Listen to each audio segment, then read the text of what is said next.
And I'm delighted to be here, and I'm delighted to meet all of you again.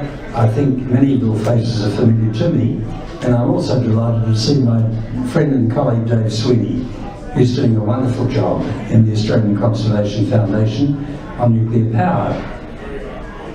The World Nuclear Industry Status Report of 2016 is a document I've been looking at before coming and addressing you tonight. I've known that for some years the number of nuclear power stations being commissioned doesn't match the number of nuclear power stations being decommissioned. So of a total world fleet of something just over 400, it's diminishing all the time. And one of the ineluctable facts about this is that nuclear power is becoming too expensive. It's becoming too expensive in the capital costs of building the reactors. It's becoming too expensive and risky in terms of the prudential risk and having to get insurance for it. And many countries are getting quite worried and quite reserved about having nuclear power. Even France is beginning to become less concerned about nuclear power, or less committed to it. In 2016, 10 nuclear reactors started up. 5 of them were in China. They had 8 in 2015. 5 in China, 1 in India, 1 in Pakistan, 1 in Russia, 1 in South Korea, and 1 in the United States. The United States reactor that started up in 2016 is known as the Watts Bar 2 in Tennessee, and it's been constructed over the last 43 years, which is a world record of the time it takes to commission a reactor and start it up. 43 years, just think about that. On the 13th of July 2016 was the 30th anniversary of the Chernobyl catastrophe and the 5th year since Fukushima. Now, in those catastrophes, Chernobyl, 3 decades after the accident, 6 million people continue to live in severely contaminated areas in Europe. The radioactive fallout has contaminated 40% of Europe's landmass. There are 40,000 additional fatal cancer cases are expected in the next 50 years.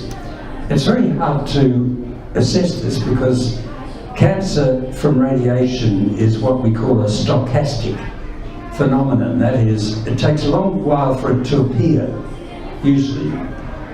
And it gets lost in the white noise of normal fatalities. So people might die, and they might die of something that is quite a natural cause, but they might die of cancer from nuclear radioactivity as well. So the calculations are difficult to make, and of course the nuclear industry always downgrades them and diminishes them and denies that they have any effect, especially in Japan, I can tell you. When I went to write my book, Fallout from Fukushima, my wife and I went there to Fukushima. We glow in the dark. That doesn't matter because we don't have children. We're not having any more children, you see. We're beyond breeding age. But I can tell you that the hospital in Fukushima, which has wonderfully well-equipped and modern facilities for treating radioactive contaminated people, the doctors there told me, no, it's all right, we don't have any fatalities from Fukushima. But then you find out that the whole of the hospital has been financed by the nuclear industry in Japan. In Fukushima, 5 years after the event, the meltdown of 3 reactors, 100,000 people remain dislocated. Only 2 reactors are now generating in the whole of Japan, and the final closure decisions have meant that 6 reactors are offline, and the rest of the fleet of 54 reactors in Japan is also offline. The Abe government is trying very hard to reinstall them. The Japanese nuclear industry, we call it the Japanese village because it's very inclusive and very elitist, has a very strong export industry for nuclear power. But within Japan, most of the people do not want nuclear power. And it's still now a tussle between the people and the power industry and the LDP, the Liberal Democratic Minshato government in Japan. It's a tough one. But my sense is that Japan will not go back to having nuclear power. Already, Japan is one of the countries that's developing with very lightning rapidity solar and wind and geothermal power. I'll come to that in a minute. So the closures, not just in Japan, but in Sweden, Switzerland, Taiwan, the United States and Germany, among a number of countries, are closing their nuclear power industries altogether. Did I say Italy? Italy too. And Belgium as well. And in 9 out of 14 countries that have been building reactors, all the projects have been delayed, mostly by several years. Only in the United Arab Emirates and Belarus are constructions going ahead without any impediment at this stage. And meanwhile, Chile has suspended its nuclear power stations and building, and Indonesia and other countries in Southeast Asia, including Vietnam, have said no, we're not going to go ahead with nuclear power, despite all the pressure put on them by Korea and Japan, two of the biggest, most energetic export countries of nuclear power. So they're not going ahead. I don't think there's any chance that nuclear power will be developed in any sense in Southeast Asia. The Chinese will continue to have it. They'll continue also to build 1 or 2 nuclear power plants, reactors, but they're very worried about the effect of Fukushima on the Chinese was quite dramatic. They realised that they're beginning to build reactors up rivers instead of on the coast, and so when they had a drought, they had no water, no cooling water for their reactors. And the Chinese people have become a lot more suspicious since Fukushima about having nuclear power. The Chinese, like the Japanese, are going ahead with soft energy patterns, particularly solar and wind and tidal.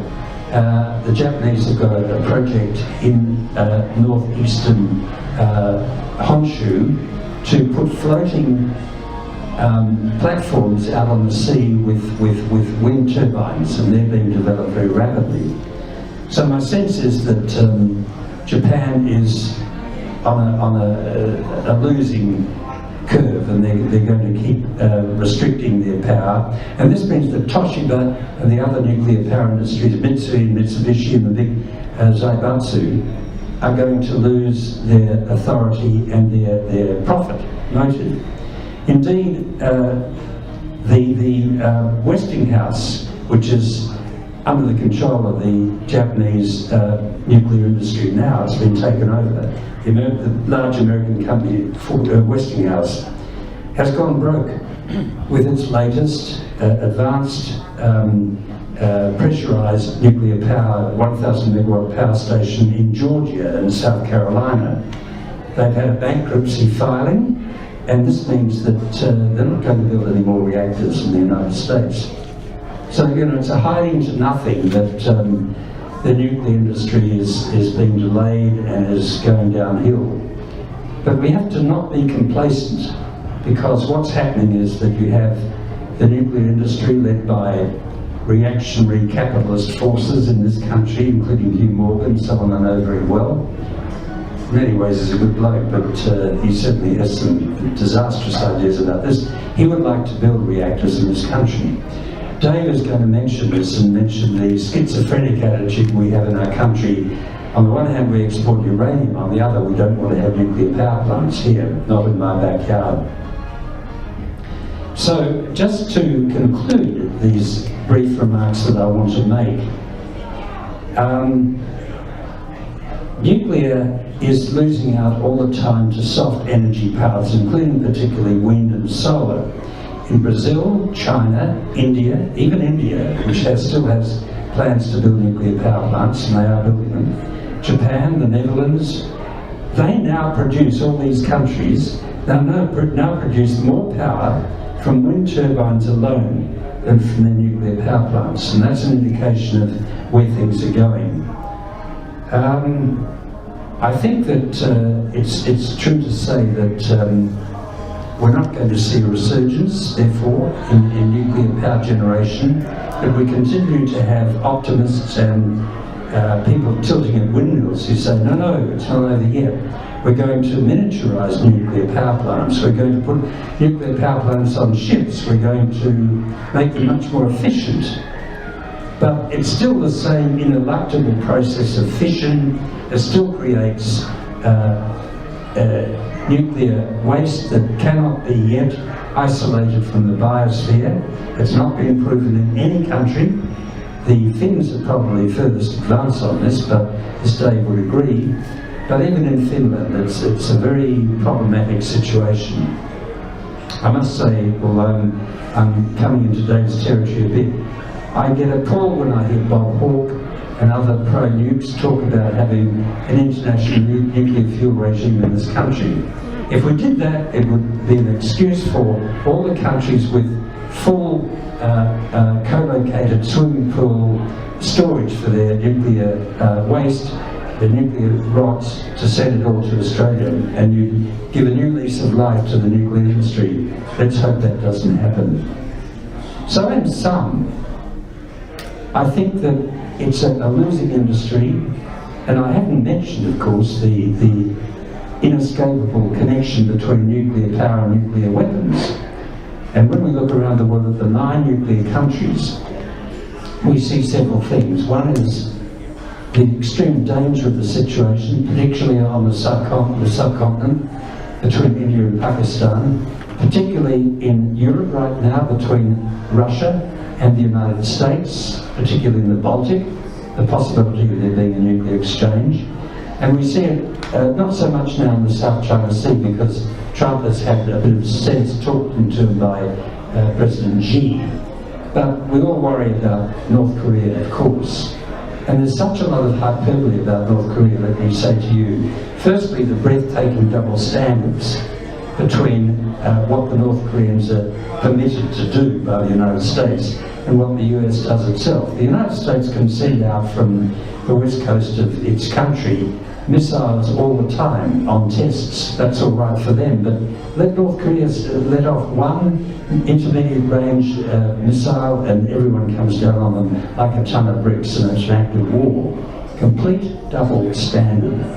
And what I hope there that will happen is that Trump will be persuaded by his advisors, or even he being a maverick and thinking outside the square, might decide that he's going to have direct talks with Kim Jong-un.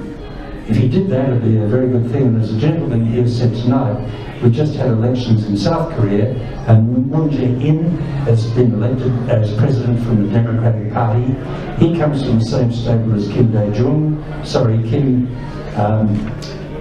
Kim Yong-sam, Kim Dae-jung, Kim Yong-jun, who was there when I was ambassador in Korea, and who have the same view that we've got to get on with the North Koreans, we've got to talk to them.